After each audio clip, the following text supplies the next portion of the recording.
नमस्कार, मैं हूं आपका पत्रकार सतीश शेख इमरान। आप देख रहे हैं द न्यूज़ नेटवर्क। आइए आपको सीधे लिए चलते हैं राज्य में, जहां भारतीय जनता पार्टी किसान मोर्चा की प्रेस कॉन्फ्रेंस है। संदीप शर्मा प्रदेश प्रभारी किसान मोर्चा के द्वारा यह प्रेस कॉन्फ्रेंस लिया जा रहा है। देखिए क्या कहते हैं। हमें उपस्थित हैं और देश की जो पूरी राजनीति है आज, वो पूरी राजनीति और धीरे धीरे मैं आपको बताना चाहूँगा कि 2005-06 में जिस समय मैं किसान मोर्चा का प्रदेश महामंत्री छत्तीसगढ़ हुआ करता था, किसान के केंद्रित भारतीय जनता पार्टी ने इसको किसान केंद्रित किया। और 2010 के आते आते जब हमने इस मुद्दे को बहुत तेज़ी से रेस किया कि केंद्र सरकार और उस समय यूपीए की सरकार थी कि हमको लाभकारी मूल्य मिलना चाहिए और स्वामीनाथन कमेटी की सिफारिश केंद्र सरकार लागू करे। उस समय मनमोहन सिंह जी सरकार थी। अटल जी की सरकार के बाद में और एक कमेटी बनी थी कि लाभकारी मूल्य क्या होना चाहिए, और उसके अध्ययन करने के लिए एम स्वामीनाथन जी के नेतृत्व में एक कमेटी बनी थी। उन्होंने एक सिफारिश सन 2006 में कर दी थी यूपीए की सरकार को कि उनका समर्थन मूल्य कितना होना चाहिए, लेकिन हम उसके लिए लगातार लड़ते रहे यूपीए सरकार से कि सिफारिशों को लागू की जाए। लेकिन 2006 से लेकर के 2014 तक यूपीए की सरकार थी और उनके समर्थन मूल्य और जो लाभकारी मूल्य का जो उन्होंने सिफारिश किया था उसको यूपीए सरकार ने लागू नहीं किया। हमने 2014 में इसका घोषणा किया नरेंद्र मोदी जी की कि हम स्वामीनाथन कमेटी की सिफारिश लागू करेंगे, और उन्होंने इसको लागू किया। और स्वामीनाथन कमेटी की सिफारिश थी कि किसी भी जीन्स की लागत का 1.5 गुना कम से कम 35% से 50% तक कीमत जोड़ करके जो कीमत जारी किया जाएगा वो उसका लागत मूल्य होगा। लागत मूल्य किसी भी फसल का जो होता है वो राज्य सरकार अपने जो राज्य में जो उनकी लागत आती है उसकी रिपोर्ट केंद्र सरकार को भेजती है, और केंद्र में जो हमारे लागत एवं प्राइस एंड कास्ट कमीशन है, कास्ट कमीशन उसके एवरेज के आधार पर कीमत का मूल्यांकन करती है। इसलिए इस पर जो भी लागत तय होता है वो कोई केंद्र सरकार तय नहीं करती, राज्य सरकारों के औसत के आधार पर और केंद्रीय लागत एवं मूल्य आयोग उसको सिफारिश करती है, उसको लागू करती है केंद्र सरकार। उसका काम सिर्फ इतना है। तो जो केंद्र सरकार को फिर उसका पूरा अध्ययन करके लागू किया, पहली बार भारतीय जनता पार्टी की सरकार ने लागत मूल्य के आधार पर और समर्थन मूल्य की घोषणा करने की शुरुआत की। और आपको जानकर के इस बात की खुशी होगी कि पहली बार जो खास करके हमारे धान के समर्थन मूल्य में जो जिस ढंग से बढ़ोतरी हुई, आप देखेंगे पिछले 8 साल में 53% की बढ़ोतरी हुई। आप देश की आज़ादी के बाद 2070 से लेकर के 1970 से 2000 तक या फिर यूपीए की सरकार तक जो भी स्लैब बनाएंगे 8 साल का, कभी भी 8 साल में 52% की बढ़ोतरी एक मुश्त नहीं दिखाई पड़ती। और जिस धान के रेट को ब्रेक लगाने की कोशिश हमेशा केंद्र सरकार की होती है, क्योंकि गरीबों के खाने का अनाज है, एकदम से अनाज का दाम ना बढ़े। लेकिन केंद्र की सरकार दलहन और तिलहन के दामों को भी रोक करके रखे रही। मैं जब सन 2010 की आपको घटना बताता हूँ, जिस समय सरसों का समर्थन मूल्य 1700 रुपये क्विंटल हुआ करता था, सन 2010 में सरसों का समर्थन मूल्य केंद्र सरकार ने 15 रुपये बढ़ाया था। 1700 से 1715 रुपये के था। जिस समय बड़ी महामारी थी, तिलहन की बहुत देश में हमारी कमी थी, बड़े मात्रा में हम तिलहन आयात करते थे।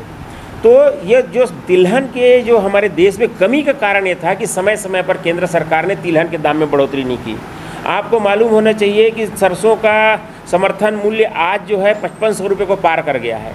और सरसों जो है 5500 रुपये होने के बाद अभी जो मैं आपको बता रहा हूँ कि हरियाणा का बाजार जब सरसों नया आया तो 7000 रुपये क्विंटल से खुला भाव इसका पीला सरसों, और 6500 से हमारा जो है वो लाल सरसों का भाव शुरू हुआ। अभी मोदी जी की सरकार ने आने के बाद इस बार जो 17 जिन्सों को खरीफ फसल में दाम बढ़ोतरी की है वो अभूतपूर्व है। न्यूनतम 92 रुपये से लेकर के 582 रुपये तक के समर्थन मूल्य में बढ़ोतरी की है, और उसका नतीजा ये हुआ कि आज दलहन के दाम में जो है वो पर्याप्त बढ़ोतरी हुई है। और इसके चलते आज आपको बता देता हूँ मैं कि धान का दाम तो जो 100 रुपये बढ़ाए हैं, अब धान का दाम 2060 रुपया हमारा मैक्सिमम तक चला जाएगा।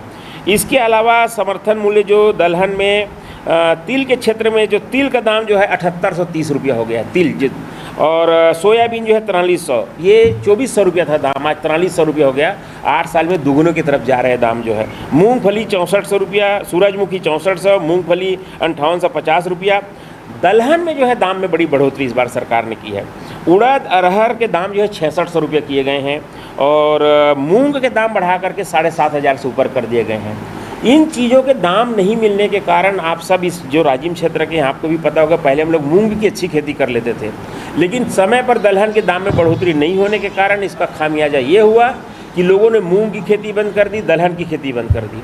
पूर्ववर्ती सरकार जो है लगातार आयात पर निर्भर रही और हम आयात करते रहे चीज़ों का, और उस आयात में कितना बड़ा खेल सरकार करती रही है, इससे मैं समझता हूँ हमारे पत्रकार जो साथी हैं वो बहुत ज़्यादा परिचित होते हैं कि किस ढंग का इसमें खेल होता है। तो अब हमारे धान का समर्थन मूल्य भी सम्मानजनक बढ़ा है। पिछले यूपीए राज्य में भूपेश सरकार बनने के बाद और जो इन्होंने वादा किया था, उस वादा के बाद केंद्र सरकार ने धान का जो मूल्य है वो 320 रुपये करीब बढ़ा दिया है। हम तो कहते हैं 320 रुपये उनके जो वादा कीमत है उसमें जुड़ करके हमको मिलना चाहिए, लेकिन वो कीमत हमको पिछले 3 साल में जुड़ करके नहीं मिला है। तो एक नुकसान हमारा ये है कि आप उस तरह से वादा खिलाफी कर रहे हैं, केंद्र सरकार लगातार दाम बढ़ा रही है, लेकिन आपने जो वादा की उसमें बढ़ोतरी आप नहीं कर रहे, उसमें बढ़ोतरी करना चाहिए। दूसरा, दलहन के दाम अच्छे बढ़े हैं। केंद्र सरकार पहले धान के दाम 5 या 10 रुपये बढ़ाती थी और दलहन के दाम 20 से 30 रुपये क्विंटल बढ़ाती थी, लेकिन हमारी सरकार दलहन के दाम 300 से लेकर के 582 रुपये तक दलहन तिलहन के दाम बढ़ाए हैं, जो अभूतपूर्व है। और छत्तीसगढ़ के किसान जो है लगातार दलहन और तिलहन से विमुख होते गए पिछले 3-4 साल में। तो मुझे लगता है कि इस बार फिर से हमारे किसान सोयाबीन की खेती तरफ आएंगे, तिलहन की खेती तरफ आएंगे, राहल की खेती तरफ आएंगे, और कैश क्रॉप को हमारे छत्तीसगढ़ में एक बार फिर से मोदी जी के जो ये समर्थन मूल्य में बढ़ोतरी की उनके चलते एक बढ़ावा हमको मिलेगा, ऐसा हमारा विश्वास है। और देखिए, मोदी सरकार के पिछले 8 साल बेमिसाल रहे हैं। अभी उन्होंने जो खरीफ फसलों के दाम की घोषणा की है वो अभूतपूर्व है। इससे धान की कीमत जो है 2060 रुपये हो जाएगा। वहीं पर दलहन और तिलहन के दामों में अभूतपूर्व बढ़ोतरी की गई है। ये बढ़ोतरी 582 रुपये तक की गई है। इससे छत्तीसगढ़ के किसान एक बार फिर से दलहन और तिलहन की खेती की तरफ आकृष्ट होंगे और एक कैश क्रॉप लेंगे। दूसरी तरफ लगातार खाद पर सब्सिडी दी जा रही है। डीएपी की सब्सिडी बढ़ा करके 50,000 रुपये टन की कर दी गई है, जो अभूतपूर्व है। लेकिन दूसरी तरफ राज्य की जो भूपेश सरकार है वह किसानों के साथ निरंतर छल कपट कर रही है। किसानों को खाद की कालाबाजारी से जूझना पड़ रहा है। किसानों को एक डीएपी के बदले और जिस ढंग से वो जैविक खाद दे रहे हैं नकली फर्जी, उससे किसान हैरान और परेशान हैं। बीजों के दाम बढ़ गए हैं। भाजपा सरकार में जो बीज हमको 1800 रुपये क्विंटल मिलता था, आज वो बीज हमको 26 रुपये क्विंटल मिल रहा है। ऐसे करके अनेक क्षेत्रों से किसानों के जेब में डाका डालने के काम दूसरी तरफ भूपेश सरकार कर रही है, जबकि मोदी सरकार दोनों हाथ से गांव गरीब और किसानों को सहायता दे रही है। और इसके लिए हम मोदी सरकार को और नरेंद्र मोदी जी प्रधानमंत्री जी को, भारतीय जनता पार्टी किसान मोर्चा उनके प्रति आभार प्रकट करती है, उनको कोटि कोटि धन्यवाद देती है। फिलहाल मुझे निश्चय इमरान में कैमरामैन लक्ष्मी शंकर को दीजिए इजाजत और क्षेत्र खबरों को देखते रहिए द न्यूज़ नेटवर्क।